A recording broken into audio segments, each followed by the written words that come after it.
Food companies have known for years that sweet not only tastes at the tip of your tongue, but they've also known that we can have sweet receptors, or we do have sweet receptors, all the way down our throat, into the stomach, and the pancreas all react to the sweet that comes in from sugar, and it causes the pleasure center of our brain to react. Now, knowing that information, food companies use that information to their advantage, the same way that food companies know that children will choose the sweeter tasting food more than adults will. They even know that Black people will choose the sweeter tasting food more than white people. They've checked. Why did they check this information? Because they want to know how to sell us more food.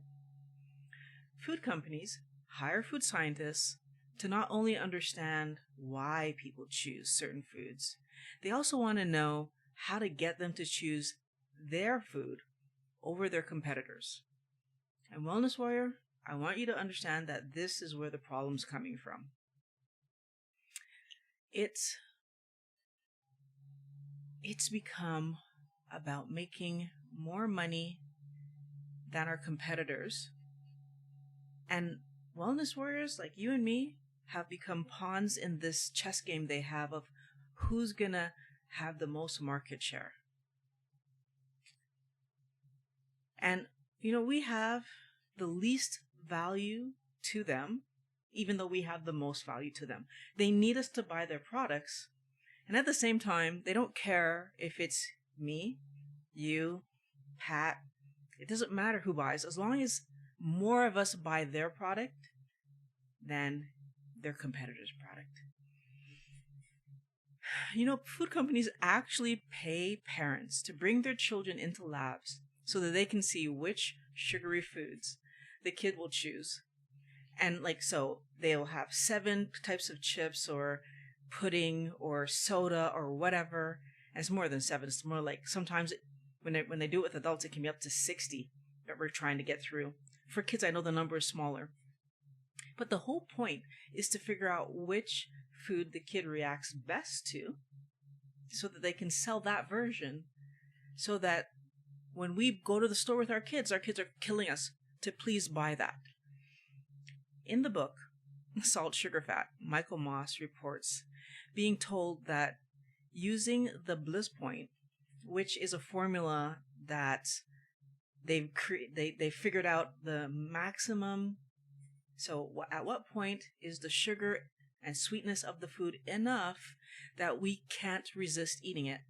And he pointed out that using this bliss point formula to sell food is thought of as okay because people choose food based on how it tastes, how it feels in their mouth, and that we expect to be happy after eating. And the idea is that nutrition is not top of mind when we are out in the grocery store choosing food. And I want us all to just stop and think about that for a second. Food companies are creating food, and they don't believe that we care as much about the quality of the food, so the nutritional value of the food, as we care about the taste. And can I say that looking back at my last 20 years, it's sad to say that I understand why they think that. I was choosing food based more on convenience and taste than I was basing it on the value of the food to my knowledge. Now, so what's weird about that is that I understand why they say that, because I was choosing the fun tasting foods believing that those fun tasting foods were actually nutritious. I wasn't aware that with this belief system, they didn't prioritize making this food that they told me was, equivalent to eating steak and whatever. It's just convenient, right? But it still has quality. So, unfortunately, that wasn't true. Now, in the same conversation, they stated that this bliss point information, although it's important, and it's important to us in their opinion, should not be on labels because we shouldn't know that information. So it's important to us, and in their estimation as important, for example, as vitamin content, as important as protein content, but yet somehow that piece of information, what bliss point number it is, shouldn't be listed on the package. Wellness Warrior, I want you to understand that the problem with this model is that now they're thinking for us, right? Like they're thinking for us, and they're making assumptions that I want you to understand are wrong. And so I'll tell you why they were wrong for me. I was buying the food that tastes good with the assumption that companies would not be allowed to sell food that wasn't healthy. Especially when you look at the foods that we have here in Canada, and they talk about the quality of the ingredients, and they have their heart healthy checks on them, and endorsed by all kinds of not only celebrities but organizations that are supposed to care about our health. And yet somehow I understand now that you can just pay to have a heart healthy check on your package, or you can just pay to have a company endorse your product. It doesn't mean that the food that you're eating is actually healthy. So the question is, if I had known back in the day that the food, so I'm not even talking about the snacks, the foods that I was eating were unhealthy, would I have eaten them in such high volume? And actually today I can say that I would not have, because now that I know that, I'm actually disgusted by that information. And the number one reason is I can tell you that the way that I ate dramatically changed after my daughter was born. So in the last 20 years, 18 of them, my daughter was with me, and I ate differently. I ate, in my opinion, better. I was choosing all the healthiest versions of everything I was buying in the grocery store because I wanted my daughter to be healthy, and knowing that she's going to eat what I'm going to eat. So I made a mistake believing the packages. And I'm sure a lot of people make that same mistake. Our bodies are not made to manage such high levels of sugar. And we have a reaction in our body, in our brain. There's a reaction to that sugar coming in. And according to this book, they're telling Michael Moss, the author, they're telling him that reaction means that we love it. Wellness Warrior, again, I'm going to point you towards the fact that our brain has the same reaction if we're drinking. Our brain has the same reaction if we take chemicals. And when we take those things and everyone else looks at it, people that don't take them look at you and say, oh, you have a problem of overconsumption, we don't say it's because they love it, right? We understand it's because they've become addicted. So why is it that when we overconsume sugar, that's because we love it? It's because the food companies want you to think you love it, because the food companies are hiding the fact that they're formulating this food to this perfect bliss point so that when you eat it, you can't stop eating it. It's that enticing. It's that amazing. And by the way, take this a step further. Many of us have had the situation where early in our exploration of drinking, we end up overdoing it, and the next day we are violently ill. And many of us, because of that, stop consuming, or at least dramatically reduce the amount of consumption. And for many people, that reaction causes them to not drink at all. Food companies would have you believe that if you knew that your body's reaction, so that pleasurable feeling is part of it, but that your body's reaction of weight gain, illness, both physical and psychological, if you knew that that's exactly what was going to happen, and you knew it before you touched high sugar foods, that you would say, yeah, I'm okay with that, because you love it. And I want us to pause and think about that, because I feel like if we knew for sure, before we ever touched a high sugar food, that that's what would happen, most people would say, well, why would I do that? Right? The same way that most of us never touched chemicals that were extremely addictive, because why would you do that? And most of us are very cautious with alcohol because we know the potential it has to drag us into a horrible situation. But yet, they know better than us, and they know that we just love sugar and we just need it in our life, right? High sugar foods cause weight gain. Most people do not want to be overweight. The more that we're exposed to sugary foods, the more that we expect our foods to taste sweet, right? It's just the way it works. The more you have of something, the more it becomes, the more you need it to be there for you to have the same reaction. Again, we're talking about how our brain reacts to things. And I want you to think about the fact that as adults, we accept that bitter things are supposed to taste bitter, that sour things are supposed to taste sour. We accept that food should have different flavors. But our children don't accept these things, right? Today, our youth expects things to be sweet. And the question becomes, why? Why does our youth expect things to be sweet? And it's because they've been getting sweet from the day that they were born. Remember, we start them off on fruits and vegetables before we go to meats, if you follow the doctor's directions on what order you should introduce things. And the question is, why is that the order? And my problem with what I'm understanding from reading this book is that our children are going to grow up with this flavor palette. And this flavor palette is then going to become the norm and it's already becoming the norm. I don't even say it's going to. The food companies put sugar in everything. Like everything. You go and you turn any label around, there's sugar in it. Now there's reasons, and there's reasons that somewhat make sense. Sugar is a good preservative. If you want it to last, so you want a product to last longer on the shelf, put sugar in it.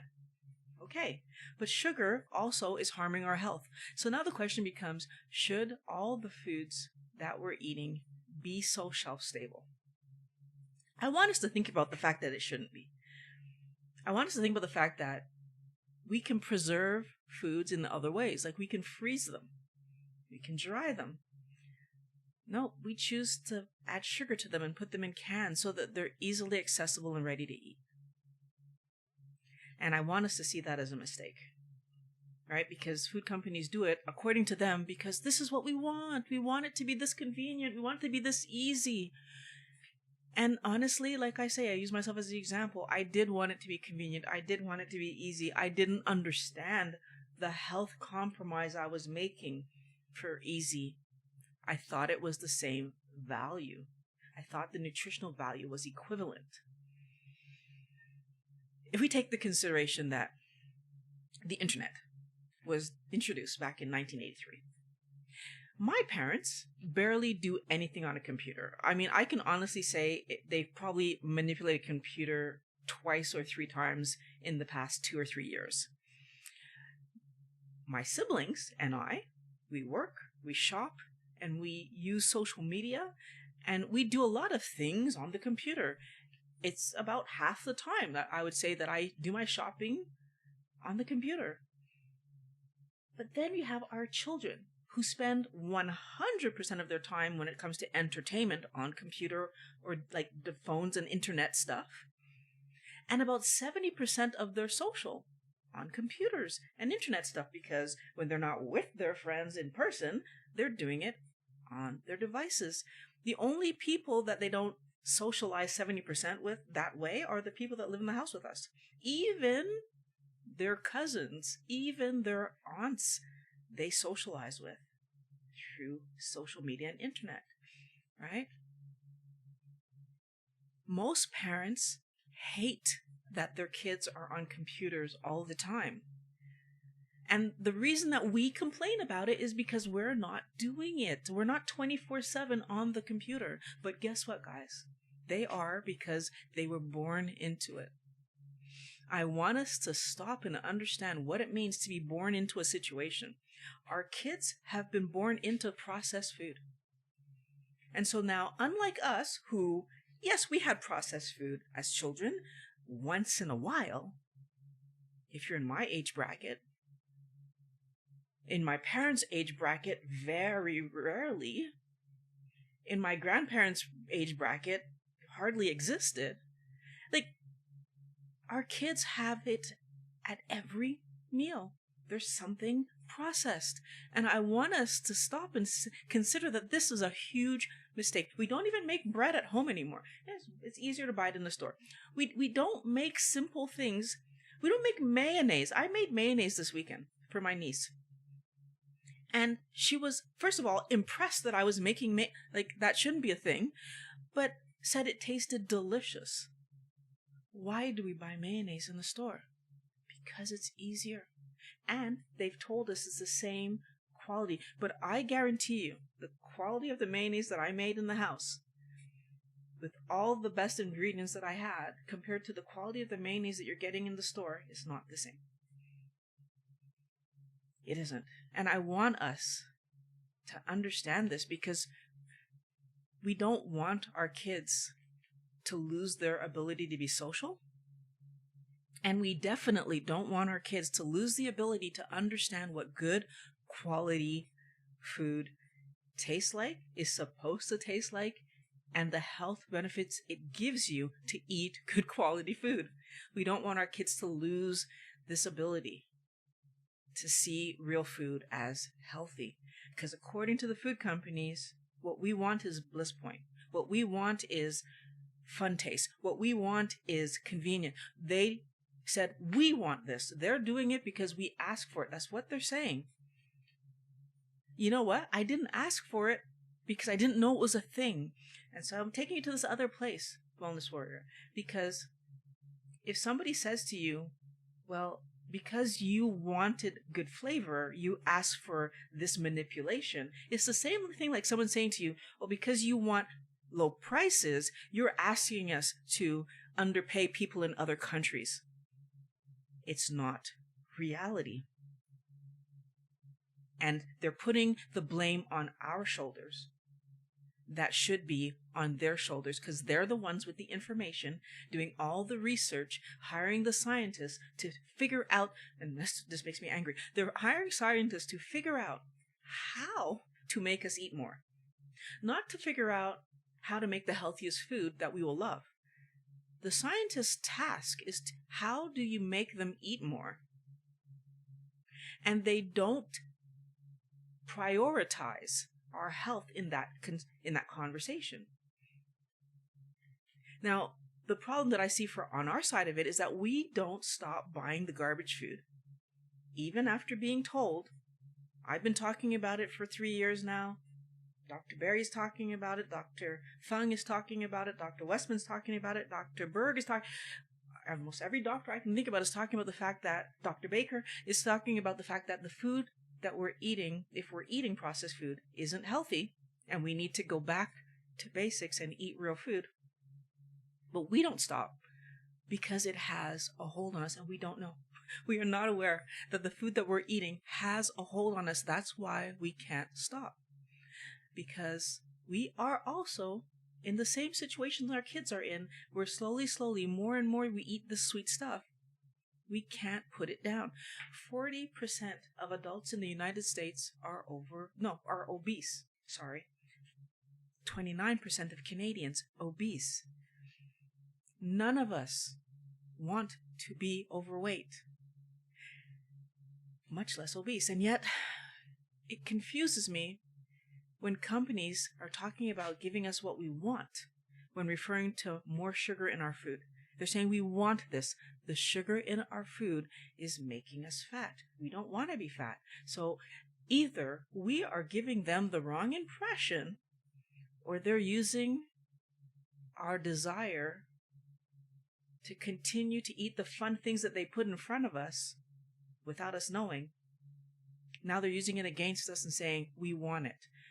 And Wellness Warrior, I want you to please help me in putting forward this idea that that's not true. It's not that we want it. It's that we were not aware. And the best way that we can do that is by talking about this, by the way. We need to make sure that people understand. First of all, like, if you guys haven't read Michael Moss's book, please read it. I'm flabbergasted at what I'm reading as I go through this book. But if you haven't read it, you need to help yourself to first understand even what we're talking about here. I wasn't aware how much sugar I was eating. So when I started my keto journey back 4 years, almost getting on to 5 years ago, I was not aware how much sugar I was eating. I thought I was eating a normal amount of sugar because I wasn't adding sugar to everything I eat until I found out, or not even found out, until I was reminded that carbohydrates and sugar is the same thing. And so therefore, every time I eat anything that's not meat, I'm eating sugar. Anytime I ate something that wasn't meat, well, I was eating not meat at every meal. So if you do the math, when I put all the foods that I was eating on a regular basis, so if I a day of eating into the calculator, the food calculator, what I got was 350-ish grams, give or take, on any particular day. I did it for a week. My lowest day was about 300-ish, and my highest day was about 450.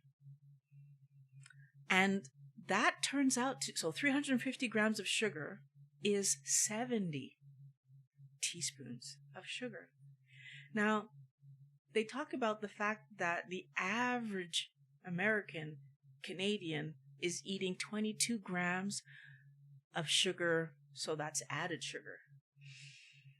And I don't know, I don't remember, I didn't double check between which ones were added and which ones were not added, but honestly, it was too much.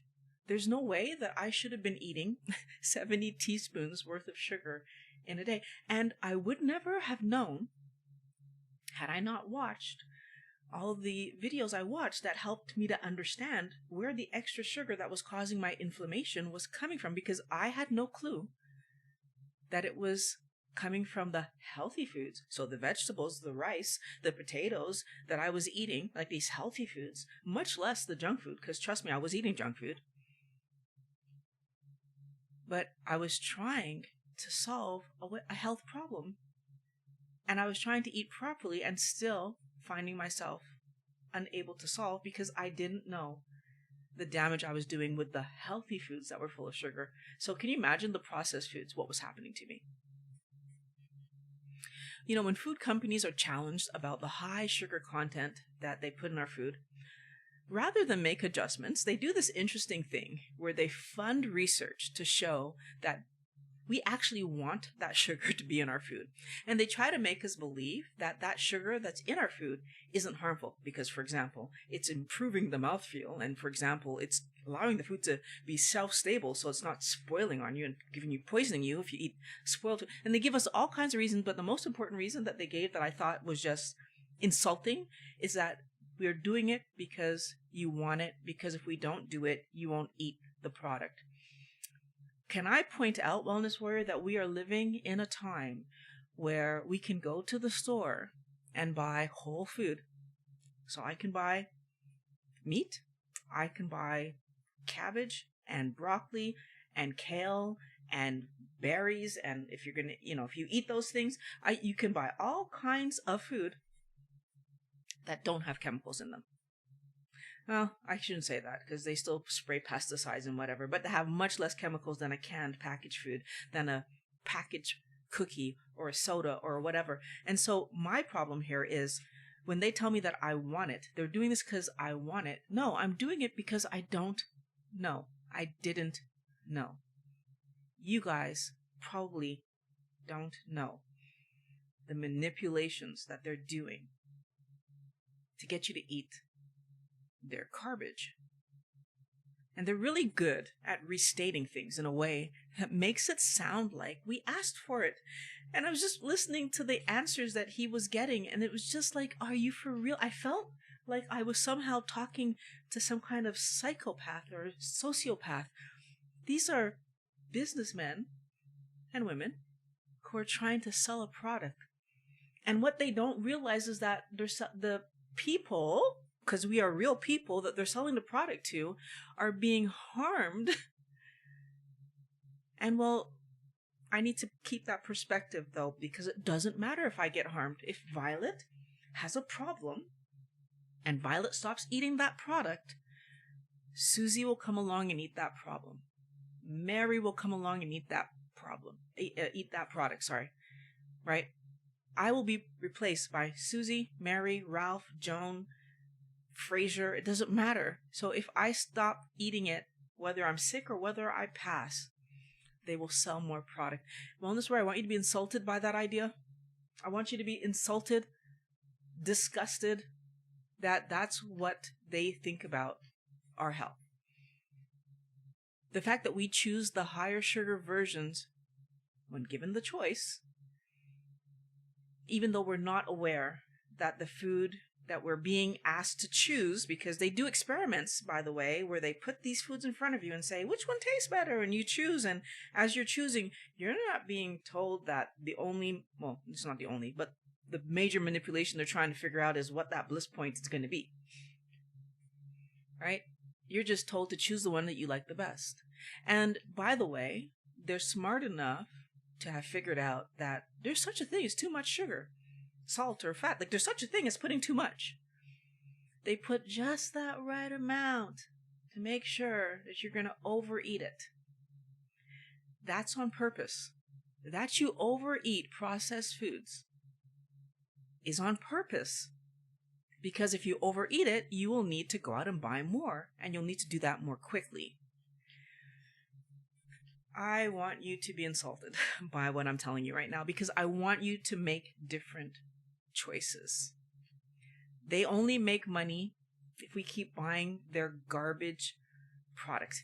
Now, we have to eat.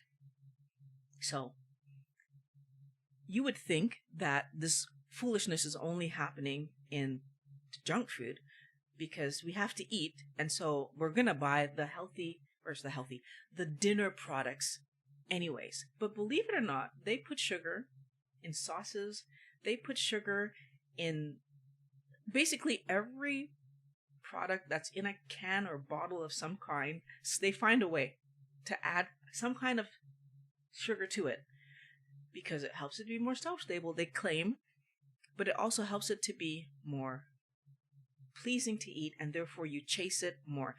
They don't put as much sugar in meal stuff as they do in snack stuff because we have to eat. And they know we're going to buy their products anyways. We don't need to eat snacks. So they put it in there. Now, I don't know why they put so much sugar in cereals, because technically you'd think, well, we have to eat breakfast, but yet for some reason breakfast cereals are crazy sugary. But my guess is because a lot of people eat breakfast cereals as snacks, and that's why they put so much sugar in them. But which one came first, the chicken or the egg? Did they put a lot of sugar and then we started to eat them as snacks? Or was it the other way around? We've been eating them as snacks, and so therefore, I don't know. But the snacks that we eat off grocery store shelves have the highest amount of sugar of any of the things that they seem to be making to this point. They might beat, maybe soda. Is soda considered a snack? I would consider soda a snack, so it's still a snack. But the ridiculous amounts of sugar in these things, it's insane. I want to leave you with some words that you should know. Bliss point is the precise amount of sweetness that makes a food or drink irresistible. Sensory specific satiety. This was a new one for me. Extremely flavorful foods will cause you to feel satiated quickly because they overwhelm the brain, and bland foods will allow you to eat them repeatedly. Now, this has to do with when they were trying to figure out for the military how to get soldiers to eat the food that they had to bring with them. The food needed to be shelf stable for years, not just months. And so they put the foods that the soldiers were asked to eat were not being eaten. And what they figured out is that they put so much good flavor in the soldiers' food that they went too far. And so that's where you end up with this sensory specific satiety. And basically it's kind of that idea, and I know as an adult I've experienced this, where I don't know if you've ever had a dessert that you're eating and you eat it, but it's so intense that you can only have like a small amount, and then you're just like, whoa, okay, that's enough. I think another place that you would see that is like if it's very spicy, like spicy hot, like you would eat and it's like, ooh, okay, I can't have any more. So this again goes back to that whole, so you have the bliss point, that perfect, right? But then you have, if you've gone too far, you probably have reached that sensory specific satiety problem. And another term that they use when they're trying to manipulate us is moorishness, which is what it sounds like, more-ishness.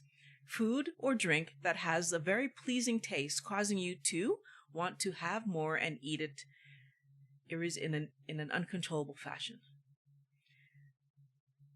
And we have the Maillard reaction, which is the caramelization that occurs when you cook sugar. It's a protein-sugar combination. And, these ideas, they use them to get us to do what they want us to do, which is buy their product in large, extremely large amounts. And, one of the things I want you to think about is when you own a business and you're trying to be profitable, there's a few different things you can do to be profitable. One of them is raise your prices. But another tactic you have is to lower your costs. And food companies have figured out that sugar, which is super cheap compared to other ingredients that are going to be in the foods, cause people to purchase more of them. So they figured out a way to lower and causes the food to taste better. Lower their price and yet get more sales. And so their cookies can stay costing the same for years because their input is so cheap and the output they get is so amazing. But again, at the expense, our health. So, the other thing that sugar does is it causes your food to taste good, the feel of it in your mouth to be pleasant. It causes things to cook up and rise better. It causes things to last apparently up to 3 years. If you're in the military, foods can last that long. It causes us to have an emotional reaction, which is the other part that's so frustrating. Wellness Warriors, they've done research and confirmed all of this. And they put these things, so they put sugar in our food on purpose like this. They put salt and fat in our food on purpose. This is not accidental. They know that sugar causes the release of dopamine, serotonin, all the pleasure hormones. It actually dulls your sensation of pain, emotional and physical. They know this. They make their ad campaigns. There's the other thing they talked about in this chapter. They have ad campaigns and they target what you like to eat and they target how you want to feel. And we trust them. We feel like they're trying to take care of us because they target us that way. They talk to us that way. They talk as if they're putting us first in our face. And then behind our back, they're actually packing extra sugar and fat, which together, that's a lethal combination. When you have high sugar, high fat, that's a lethal combination. And they purposefully do this to cause us to overeat their foods. Flabbergasted. I don't even think I'm a third of the way through the book yet. And I needed to jump on here to talk to you guys again because this is information that you absolutely need to have. Because if you're going to take care of your health, you need to know what you're up against. There's the first video is going to be in this playlist because this is a playlist. And I'm also going to, I linked a video about the cost that we are to a food company because I really think people need to take a look at that. I was shocked when I read that book. And I can't remember who wrote that book, but if it comes back to me, I'll say. And the other thing I want you to think about is